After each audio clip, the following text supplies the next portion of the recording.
Greetings, saints of the Most High. Welcome to Word Study with Brother Hebert. This is part 18 of Devil, Satan, Serpent. You can follow along with the article by going to www.thinkoutsidethebeast.com. Devil, Satan, Serpent can be found on the main menu. In our last message, we saw how Acts 4 and 5 present a striking contrast between the faithful and the false, between Barnabas, a vessel of honor, and Ananias and Sapphira, vessels of dishonor. Their deception wasn't caused by some external satanic force, but by the devil within, the carnal mind filled with pride, greed, and hypocrisy. Just like Cain, they were given the opportunity to rule over sin, but they chose otherwise. This ties directly into the greater biblical pattern: Abel and Cain, Jacob and Esau, Barnabas and Ananias, those who walk in truth and those who fall through deceit. And at the center of it all is the heart that seeks Jesus and is kingdom conscious, is given understanding and walks in the light. But the heart that chases the world becomes self-conscious, given over to delusion, and walks in darkness. We continue in Romans 16:17 through 24. It contains the Apostle Paul's final exhortations and greetings in his letter to the Roman Israelites. In these verses, Paul warns against divisive individuals and offers a promise of victory over Satan. Romans 16:17. Now I beseech you, brethren, mark them which cause divisions and offenses contrary to the doctrine which you have learned, and avoid them. Paul commands separation from them, using strong language. Avoid them. Their deceptions are smooth speech, flattering words, and manipulative rhetoric. Like our ancient patriarchs in Genesis, Paul admonishes his Christian kinsmen not to go down the holy mountain to the children of Cain. Verse 18. For they that are such serve not our Master Jesus Christ, but their own belly, and by good words and fair speeches deceive the hearts of the simple. Philippians 3:19. Whose end is destruction, whose God is their belly, and whose glory is in their shame, who mind earthly things. 1 Timothy 6:5. Perverse disputings of men of corrupt minds, and destitute of the truth, supposing that gain is godliness. From such withdraw yourself. These false teachers are self-serving, aiming for personal gain, and lack divine credentials. They sow discord through persuasive yet misleading speech, leading believers astray. The early congregations faced threats from Judaizing teachers who sought to impose Jewish laws on the converts and introduce doctrines inconsistent with the gospel, aiming to create factions and draw followers after themselves. There were probably even some well-meaning people trying to be teachers, but were not divinely called to teach. This is the problem with today's preachers, the blind leading the blind. Paul acknowledges the Romans' commendable faith and urges them to continue discerning good from evil, maintaining their integrity. Verse 19. For your obedience is come abroad unto all men. I am glad therefore on your behalf, but yet I would have you wise unto that which is good, and simple concerning evil. And the God of peace shall bruise Satan under your feet shortly. The grace of our Master Jesus Christ be with you. Amen. Paul is telling these Israelite Romans that Satan will be crushed under their feet. Shortly. This must be a reference to 70 AD and the destruction of Jerusalem. This is a prophecy. He is identifying the Jewish ruling class, the Edomite Pharisees, and that they will be crushed. Genesis 3:15. This prophecy came true in 70 AD when the Romans, the Zara branch of Israelites, destroyed the temple under General Titus. This broke the power of the Edomites, and many fled to Caesarea, while the Catholic Church gained power and the children of Israel migrated through the Caucasus Mountains, where we get the word Caucasian, and settled in the wilderness of Europe and colonized the nations of Europe and eventually America. Verse 20 is linked to Genesis 3:15, the first prophecy of Satan's defeat. He will crush your head, and you will strike his heel. Satan's defeat at the cross. Luke 10:19, Jesus grants authority over evil.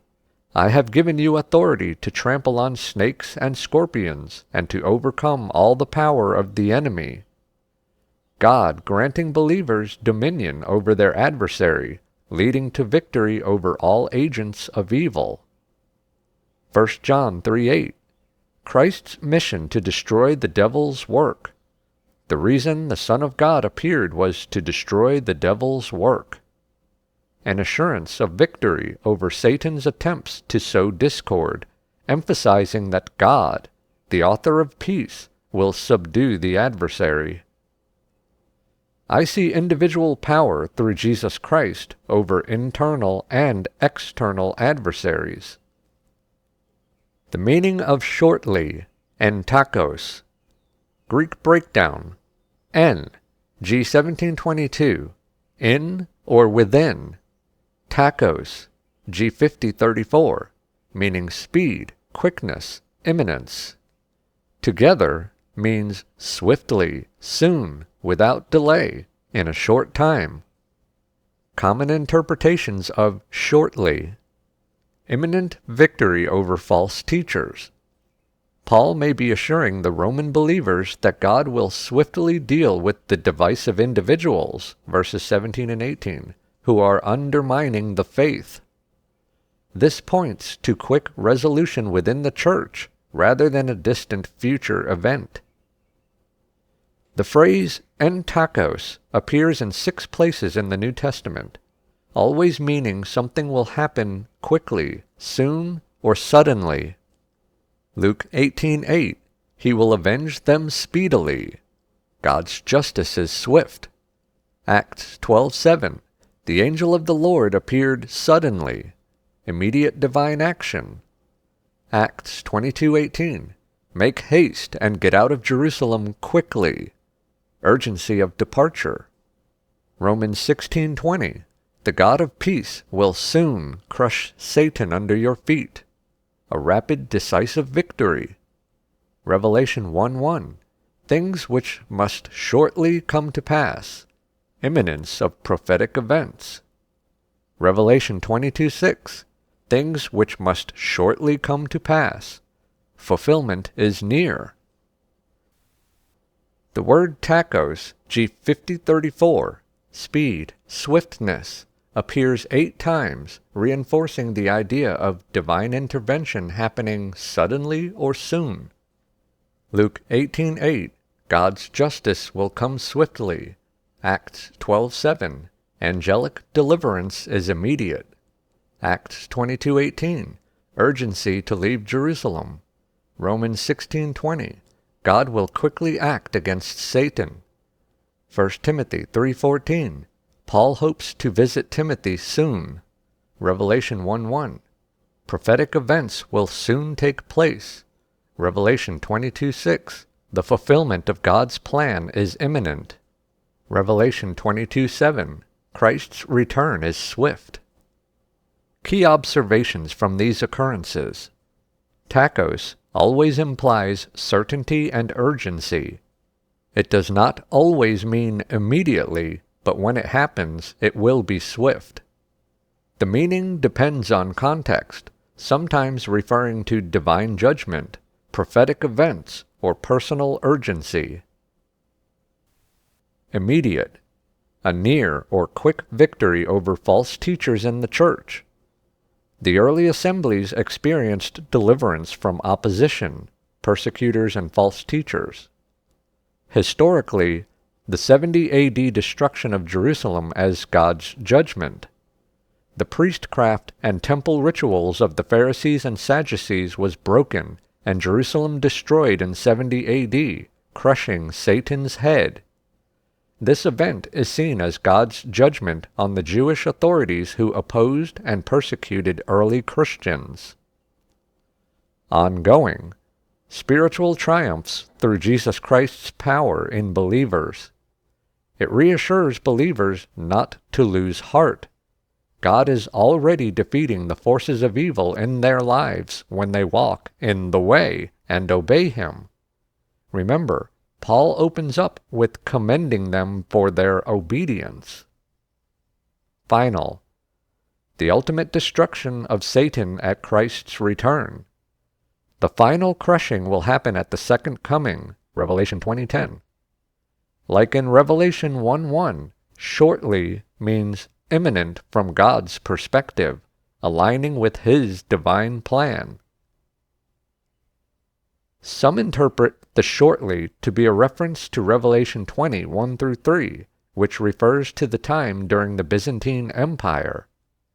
For roughly a millennium, European Jewish communities faced systemic exclusion, ghettoization, and social restrictions due to religious, economic, and political factors. The ghetto system was not uniform across all regions, but common themes included forced segregation and legal discrimination. Basically following God's laws of segregation, fellowship, covenants, and community guidelines. Unbelievers, heathen, and aliens are not permitted in the commonwealth of Israelite communities. Early Christian restrictions, the 5th through 10th centuries. Theodosius II, 438 AD, issued the Theodosian Code, which placed legal restrictions on Jewish civic rights. Church councils, the 4th to the 9th centuries, including those at Clermont, 535, and Toledo, 7th century, prohibited Jews from holding public office, marrying Christians, or proselytizing. In Visigothic Spain in the 7th century, Jews were forced to convert to Christianity or face exile or enslavement. Under Charlemagne in the 8th and 9th century, Jews enjoyed limited protection, but later Carolingian rulers imposed restrictions on land ownership and trade. Growth of Jewish ghettos, the 11th to the 15th centuries. The First Crusade, 1096, led to massacres of Jewish communities, viper dens, especially in the Rhineland, Germany. Lateran Council IV, 1215, under Pope Innocent III, required Jews to wear identifying badges and restricted them from certain professions. Jewish ghettos emerged across Europe, particularly in Venice, 1516, the first officially designated ghetto. Frankfurt, 1462, the Judengasse, Jewish street, confined Jews to a segregated area. Rome, 1555, Pope Paul IV created the Roman ghetto, restricting Jews to crowded, walled quarters. Economic and social restrictions. Banned from land ownership. Instead, Jews integrated into professions like money lending, trade, and medicine. They were often taxed heavily and used as scapegoats for economic or political problems. Expulsions. England, 1290, expelled by Edward I. France, 1306 and 1394, expelled twice under Philip IV and Charles VI. Spain, 1492, the Alhambra Decree forced Jews to convert, leave, or face death. Tensions and persecutions. The Black Death, 1347 to 1351. Jews were accused of poisoning wells, leading to massacres and expulsions. Blood libels and host desecration accusations fueled pogroms, violent anti-Jewish riots. Forced disputations, public debates in which rabbis were compelled to defend Judaism against Christian theologians, example, Disputation of Paris, 1240. Renaissance and Reformation shifts, the 15th to the 16th century. Jewish life remained restricted, but some economic opportunities increased in places like the Ottoman Empire, Poland, and Italy.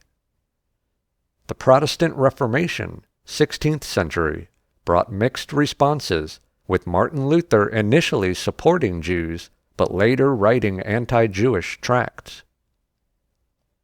Martin Luther's change of mind on the Jews. Early sympathy, 1523. Luther initially defended Jews against Catholic persecution, believing they rejected Christ because of Catholic corruption. He wrote that Jesus Christ was born a Jew, urging kindness, hoping they would convert to his purified Christianity. Shift to hostility, 1530s to 1540s. When Jews adamantly rejected Christ despite the Reformation, Luther grew frustrated. He saw their continued denial of Jesus as willful rebellion, not ignorance. He also accused them of deception, blasphemy, usury, and undermining Christianity. Harsh condemnation, 1543. In On the Jews and Their Lies, he called for destroying synagogues, banning Jewish books, expelling Jews, and forcing them into labor. He saw them as spiritually blind, deceitful, and enemies of Jesus Christ. Reasons for his change. Jewish refusal to convert. Even after Reformation, they rejected Christ. Perceived deception and subversion. He accused them of blasphemy, financial exploitation, and false teachings.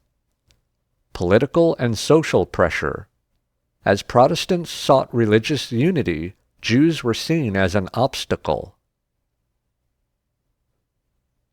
Napoleon and the Emancipation of the Jews, circa 1800. During the late 18th and early 19th centuries, Napoleon Bonaparte played a significant role in Jewish emancipation across Europe. Before his rise, Jews were segregated in ghettos, restricted from citizenship, and subjected to heavy taxation and legal discrimination. Napoleon's policies dismantled many of these barriers, granting Jews civil rights and integrating them into broader society. Early reforms, 1797 to 1804. During the French Revolution, 1789 to 1799, France became the first European nation to grant Jews full citizenship, 1791. As Napoleon expanded his empire, 1797 to 1804, he abolished Jewish ghettos in Italy, Germany, and Poland, freeing Jewish communities from centuries of forced segregation. His proclamation in Italy, 1797, declared that Jews would be treated as equal citizens, allowing them to own property, enter professions, and serve in the military. The Great Sanhedrin, 1806 to 1807. Napoleon sought to assimilate Jews into French society while maintaining their religious traditions. In 1806, he convened the Grand Sanhedrin, a Jewish assembly modeled after the ancient Sanhedrin, to answer questions about Jewish loyalty, intermarriage, and legal matters. The assembly affirmed that Jews could be both loyal citizens of France and faithful to their religious heritage. Mixed policies and restrictions, 1808. While Napoleon initially championed Jewish rights, he later issued the infamous Decree, 1808, in response to backlash from conservative French elites. This decree temporarily restricted Jewish financial activities, such as money lending, but still maintained their legal status as equal citizens. Lasting impact. Napoleon's policies spread Jewish emancipation across Europe, influencing reforms in Prussia, Austria, and beyond. Even after his death in 1815, many of his legal changes remained, paving the way for full Jewish integration in European society in the 19th century.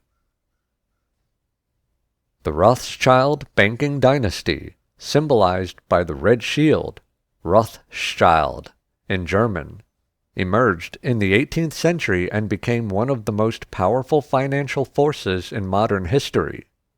Their influence is linked to the global banking system, a key part of the Mystery Babylon financial empire referenced in Revelation 17 and 18. Origins of the Rothschild dynasty, 18th century. Meyer Amschel Rothschild, 1744 to 1812, a Jewish banker in Frankfurt, Germany, founded the family empire. He sent his 5 sons to establish banking houses in major European capitals: Frankfurt, Amschel; London, Nathan; Paris, James; Vienna, Salomon; and Naples, Karl. They developed international financial networks, enabling them to control the flow of money across Europe. Key strategies for financial domination. War financing. Funded both sides of major conflicts, including the Napoleonic Wars and the U.S. Civil War. Central banking influence. Helped establish central banks in multiple nations, allowing governments to become dependent on debt-based currency. Government bonds and speculation. Manipulated markets through insider knowledge, such as Nathan Rothschild's infamous control of British war bonds after the Battle of Waterloo, 1815. Control over precious metals and currencies. Played a major role in the rise of the gold standard, consolidating global wealth. 19th to 20th century expansion. The London and Paris branches became dominant in European finance, funding the British Empire, Vatican projects, and global industrialization. Helped establish the Federal Reserve, 1913, securing control over United States monetary policy. Played a role in the creation of the World Bank and International Monetary Fund, the IMF, ensuring influence over global economies.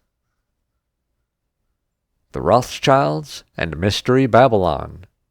Revelation chapters 17 and 18 describe Mystery Babylon as a global financial power that controls kings and nations through commerce and debt.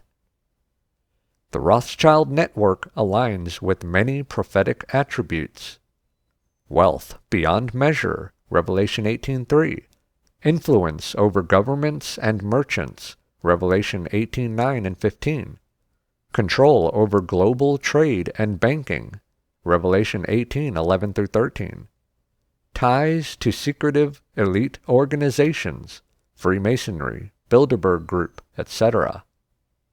Their influence extends into geopolitics, controlling wars, currency values, and global wealth distribution.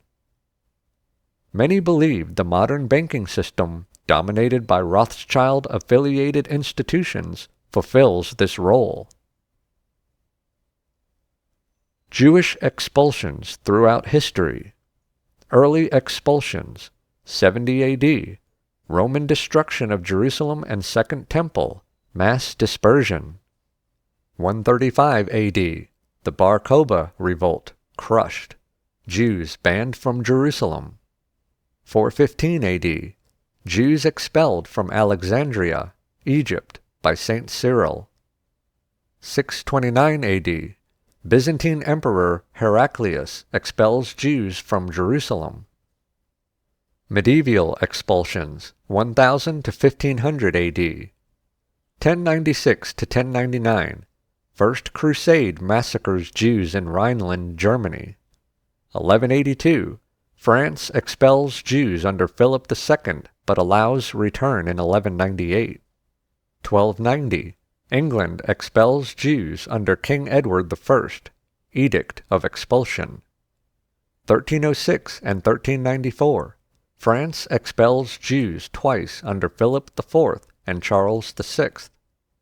1348 to 1351, Black Death massacres lead to Jewish expulsions across Europe. 1492, Spain expels all Jews under Ferdinand and Isabella, Alhambra Decree. 1496 to 1497, Portugal and Navarre follow Spain's example, forcing conversion or exile.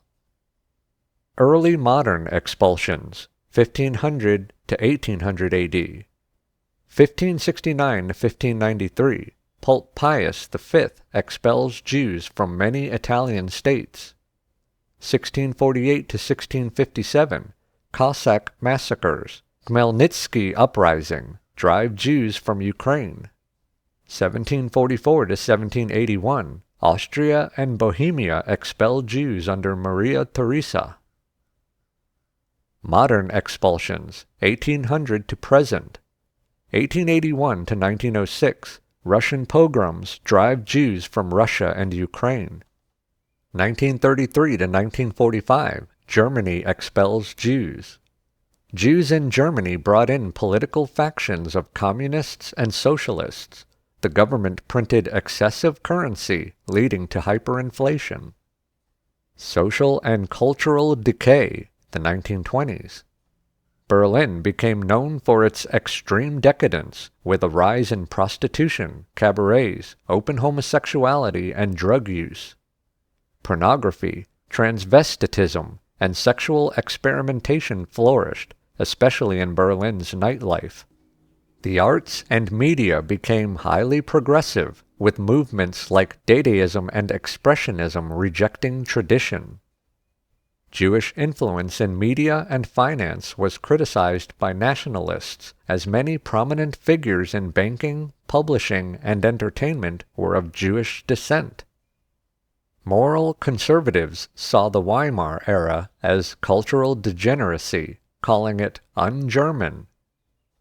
The same thing has happened here in America and all the white nations, hasn't it? The pattern of displacement, return, and further expulsion has shaped Jewish history for over 2,500 years. So why?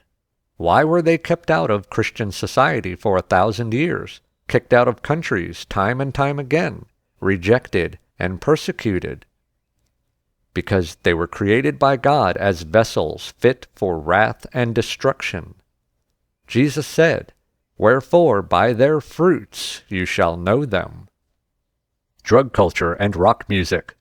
Jews invented the drug culture movement and rock music of the 1960s to encourage teenagers to rebel against their parents and destroy traditional values. Ownership of the medical and pharmaceutical system. Jews own and control the medical and pharmaceutical industries, and they use this control to suppress natural remedies and keep people sick for profit. Coronavirus pandemic. Jews are behind the COVID-19 pandemic and control various organizations and industries related to healthcare and media. Occult symbolism and numerology.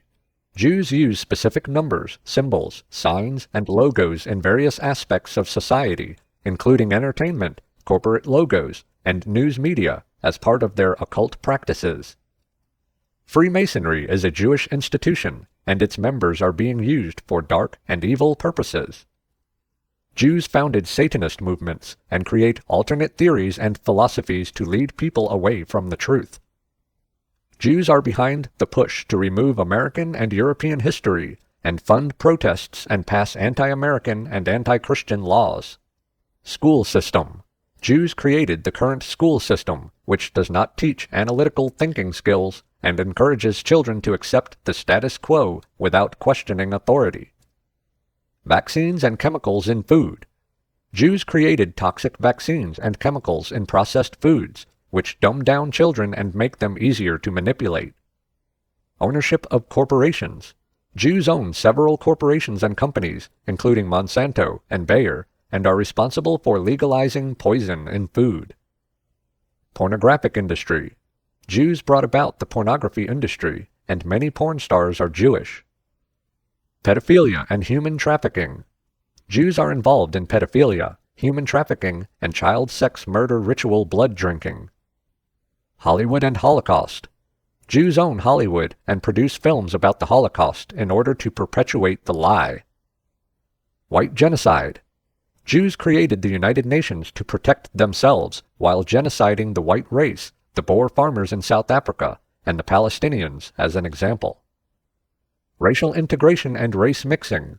Jews are behind racial integration, diversity, open borders, and race mixing, which they themselves allege is part of a plan to annihilate the white race. Racial hate and tensions. Jews instigate racial tension and promote interracial marriage to hasten the process of creating a universal brotherhood of nations. Destruction of Christianity. Jews have destroyed Christianity by promoting the concept of Judeo-Christianity. Just believe. Oh, I'm saved. Wars in third world countries. Jews create wars in third world countries and use images of dead children to manipulate people into allowing refugees into their countries. First Amendment rights. Jews are making the laws to take away First Amendment rights and control social media platforms to censor information. Second Amendment rights. Jews are making the laws to take away Second Amendment rights and disarm citizens. Abortion. Jews legalized abortion and pushed for various forms of birth control, encouraging a lifestyle of casual sex and a decline in commitment. Social justice movements. Jews are disproportionately involved in social justice movements, particularly in the field of whiteness studies, which focuses on concepts such as white guilt and white privilege. Kosher taxes. Jews are extorting non-Jewish consumers through hidden taxes on packaged and canned goods, with the money going to Jewish organizations. Gay and transgender agenda. Jews are wholly responsible for the gay and transgender agenda. Androgyny is a Jewish practice. Jewish presidents. Several U.S. presidents and other politicians have Jewish blood and were placed into their positions by the Jewish elite. Over 80% of politicians are Ashkenazi Jews and dual citizens. ABC agencies. The ABC agencies, various organizations and government agencies, are founded and run by Jews. Now maybe you can see why God wanted the cursed Canaanite and Edomite nations destroyed. But we let humanism and rebellion take hold, and went our own way, and allowed them into our midst. And as God warned and prophesied unto us, they've become thorns in our sides. Exodus 23:33 warns that if the Canaanites remain, they will lead Israel into sin. Exodus 34:12-16 commands Israel not to make covenants or intermarry with them. Numbers 33:55 declares that if the nations are not driven out, they will become thorns in Israel's side.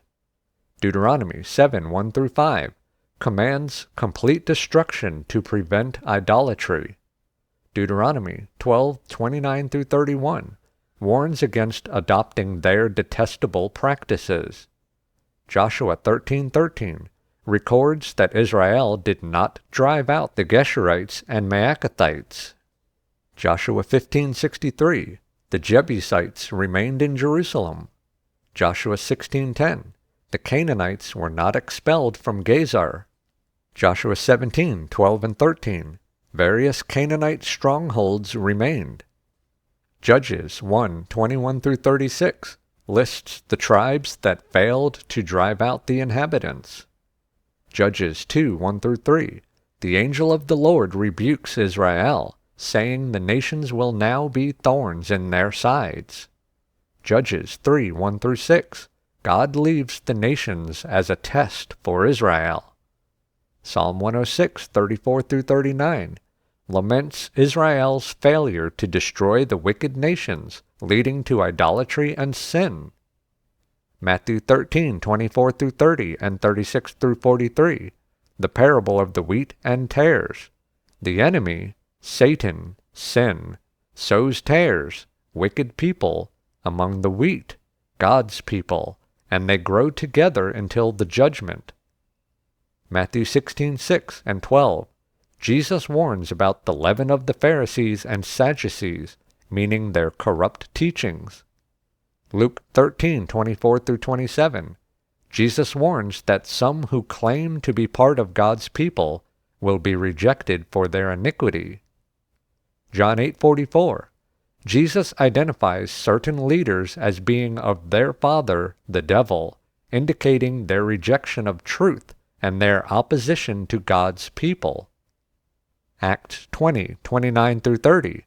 Paul warns that grievous wolves will enter the flock, corrupting the faith from within. 2 Corinthians 6:14 through 18. Paul commands believers to separate from unbelievers and not be unequally yoked. Galatians 5:9. A little leaven leavens the whole lump, warning against allowing corruption to spread. 2 Thessalonians 2:3 through 12 describes the mystery of iniquity and the coming of the man of sin, showing how the enemy works inside the church to deceive. 2 Timothy 3:1 through 9. Paul warns of wicked people infiltrating the faith, having a form of godliness but denying its power. Hebrews 12:15 warns against a root of bitterness springing up to trouble and defile many. Revelation 2:9 and 3:9. Jesus condemns those who say they are Judah but are not, calling them the synagogue of Satan. Revelation 18:4. God calls his people to come out of Babylon, warning them not to partake in her sins. These verses parallel the Old Testament warnings about allowing ungodly influences to remain, showing how corrupt people and false doctrines infiltrate and deceive God's people if not removed. Regarding the topic of incest among the Corinthians, 1 Corinthians 5:1, it is reported commonly that there is fornication among you, and such fornication as is not so much as named among the Gentiles, that one should have his father's wife.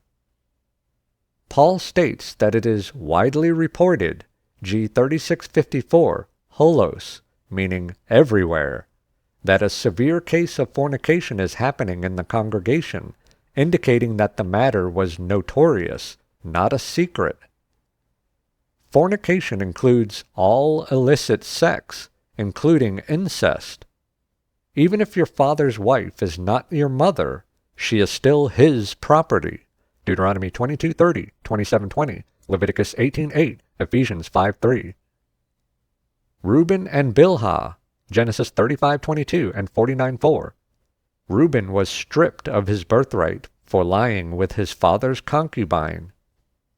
The specific sin, a man having his father's wife, is condemned even by pagan societies. Verse 2. And you are puffed up, and have not rather mourned, that he that had done this deed might be taken away from among you. Puffed up, meaning inflated with pride, spiritual complacency tied to their misunderstanding of Christian liberty. Oh, I'm saved. Failure to mourn, as mourning for the dead, which a practicing sinner is. Lack of discipline. The offender should have been removed from fellowship, cast out.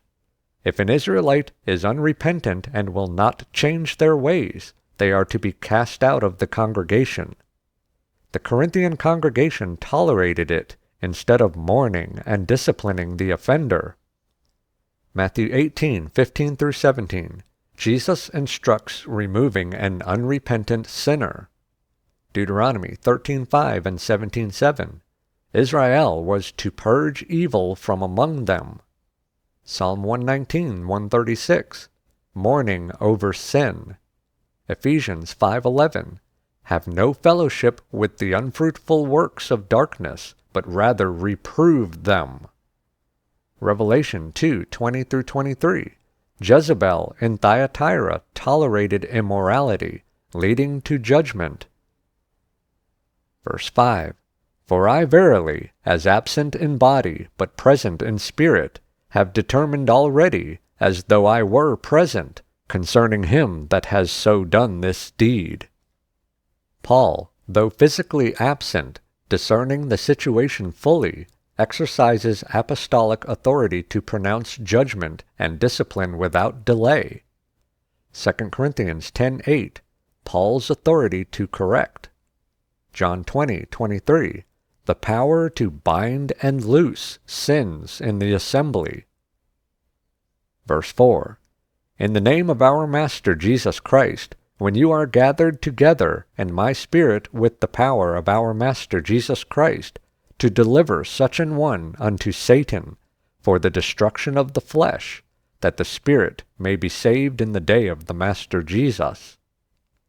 Psalm 109:6, set you a wicked man over him, and let Satan stand at his right hand. When the wicked is cast out of society or the congregation, they are without Yahweh's protection, and the adversaries of Christ will either consume him or prompt him to repent.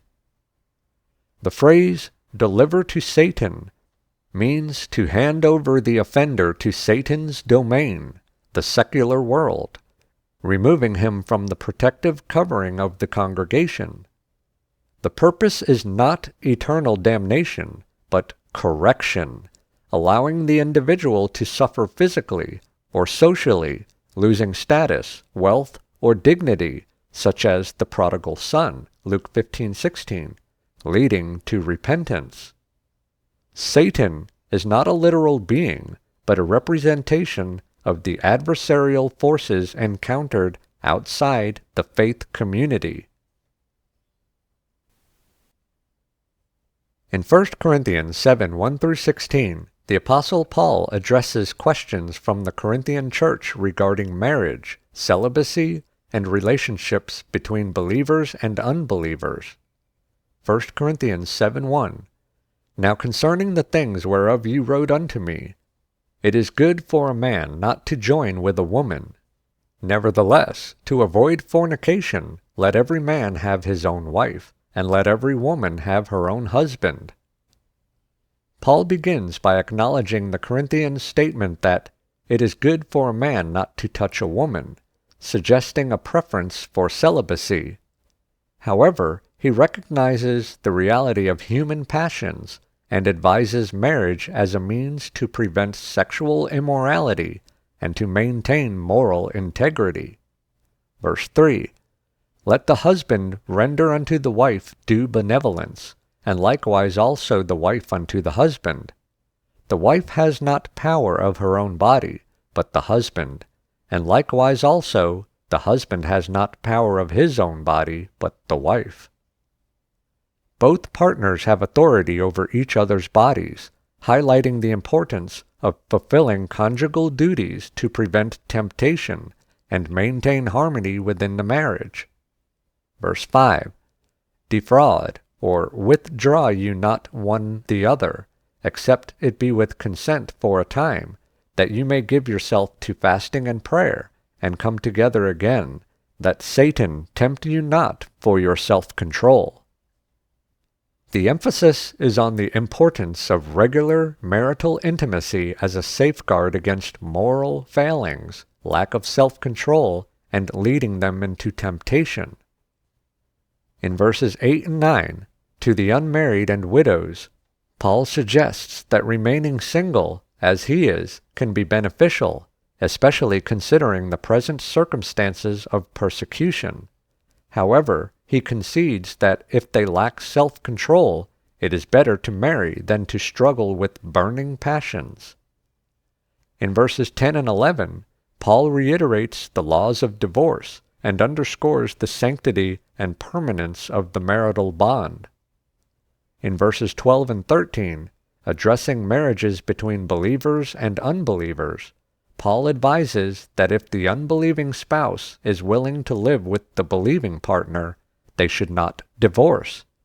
This guidance aims to maintain marital unity and reflects the hope that the unbelieving spouse may come to faith through the believing partner's influence.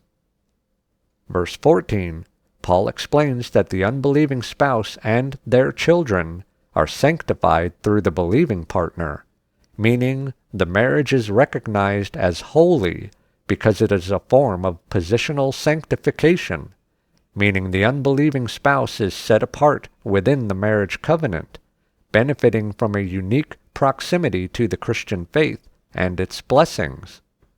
This association creates an environment where the unbelieving partner is exposed to Christian values, potentially leading to their own faith journey. Verses 15 and 16 explains that if the unbelieving partner chooses to leave the marriage, the believer is not bound in such circumstances, as God has called believers to live in peace. In 2 Corinthians 2, 1-11, Paul addresses the delicate situation of a member within the Corinthian church involved in the grievous misconduct mentioned in 1 Corinthians 5. Verses 5-10 focus on the community's response to the repentant offender, urging them to forgive him, noting that his punishment of ejection from the assembly was sufficient. 2 Corinthians 2:10, To whom you forgive anything, I forgive also. For if I forgive anything, to whom I forgave it, for your sakes forgave I it in the presence of Christ, lest Satan should get an advantage of us, for we are not ignorant of his devices. The actions of the congregation to expel the sinner, to let the secular world deal with him, were an edifying factor, because the man repented and returned from being an adversary back to being a member of the body of Christ. Yay! When we stray from the way, we become little Satans. We become adversaries to Yahweh, to our fellowship, and our society. If a sinner repents and we don't forgive, unforgiveness can provide an opportunity to sow discord, despair, and division within the church. By being unforgiving, the community might inadvertently play into the role of a Satan, an adversary, which disrupts the unity and spiritual health of believers. Paul begins by emphasizing the divine mercy that has granted him the ministry of the renewed covenant, which motivates him to persevere without losing heart. 2 Corinthians 4:1, Therefore, seeing we have this ministry, as we have received mercy, we faint not, but have renounced the hidden things of dishonesty, not walking in craftiness, nor handling the word of God deceitfully, but by manifestation of the truth, commending ourselves to every man's conscience in the sight of God. But if our gospel be hid, it is hid to them that are lost, in whom the God of this world has blinded the minds of them which believe not, lest the light of the glorious gospel of Christ, who is the image of God, should shine unto them. In these verses, Paul addresses the reality that the gospel is veiled to some individuals.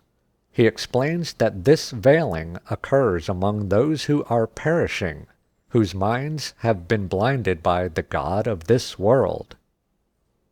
This blindness results from individuals' voluntary embrace of darkness and sin.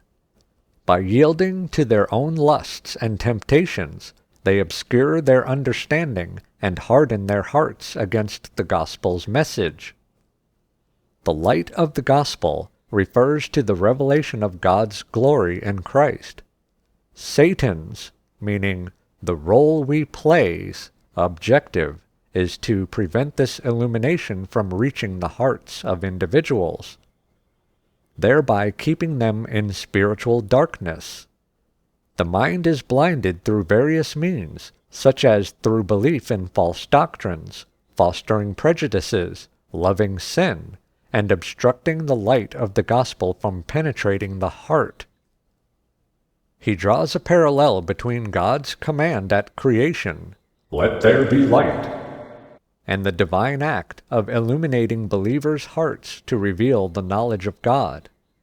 Just as God created physical light, he also enlightens the minds of believers, allowing them to perceive his glory in Jesus Christ. This divine illumination transforms individuals, enabling them to grasp the profound truths of the gospel. Wow! The true blinder of unbelievers is God himself. John 12:40, he has blinded their eyes, attributed to God. Romans 9:18, God hardens whom he wishes and has mercy on whom he wishes.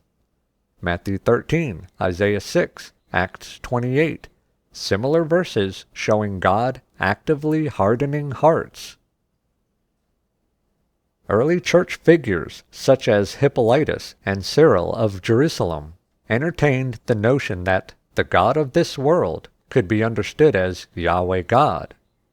Hippolytus, for instance, referred to the God of this world in contexts that aligned with actions attributed to God, such as the acceptance of Abel's sacrifice over Cain's. Similarly, Cyril discussed the concept of divine blinding, which some interpret as God's action to prevent certain individuals from understanding spiritual truths. The context of the passage, its background in wisdom literature, and its connection to Isaiah 6:9-10, suggesting that the hardening mentioned in 2 Corinthians 3:14 and the blinding in 4:4 might be actions attributed to God, serving as a form of judicial hardening. Hosea 4:6, rejection of God's law results in God rejecting the people. 2 Thessalonians 2:10-12, because they rejected the truth, God gives them over to deception. Romans 1:21-28, God gives them up to their sinful desires as a form of judgment. Psalm 81:11-12, God allows them to walk in their own desires as judgment. Matthew 13:13-15, Jesus confirms that some willfully shut their eyes to the truth. Acts 28:26-27, Paul repeats Isaiah's prophecy, confirming ongoing spiritual blindness. Romans 11:7-8, God blinds those who reject him, fulfilling prophecy. John 12:39-40, God's judgment results in their spiritual blindness. Conclusion. These passages demonstrate that God sometimes blinds or hardens those who continually reject his truth as a form of divine judgment. This is consistent through both testaments, revealing a pattern of God allowing people to reap the consequences of their ignorant and/or deliberate rejection. Rebellion is rebellion, whether you rebel individually or just going along with the herd. Just believe. So, we saw earlier when Paul closed his letter to the Roman Israelites, he gave them a solemn warning. Mark and avoid those who divide the flock with smooth speech and serve their own appetite. These deceivers, like the children of Cain, slip into the assembly with flattering lies but corrupt hearts. Yet Paul doesn't leave us in fear. He gives a bold prophecy. The God of peace shall soon crush Satan under your feet. This wasn't a vague future hope. It pointed to the imminent fall of the Edomite priesthood in 70 AD. Their system was destroyed, their power broken, and the faithful prevailed. It's a reminder that the true battle is within, between the spirit and the flesh, and those created for honor will overcome the devil inside. Devil inside, the devil inside, every single one of us, the devil inside, the devil inside, the devil inside, every single one of us, the devil inside, the devil inside, the devil inside, every single one of us, the devil inside, devil inside, devil inside, every single one of us, the devil inside. Yeah, yeah.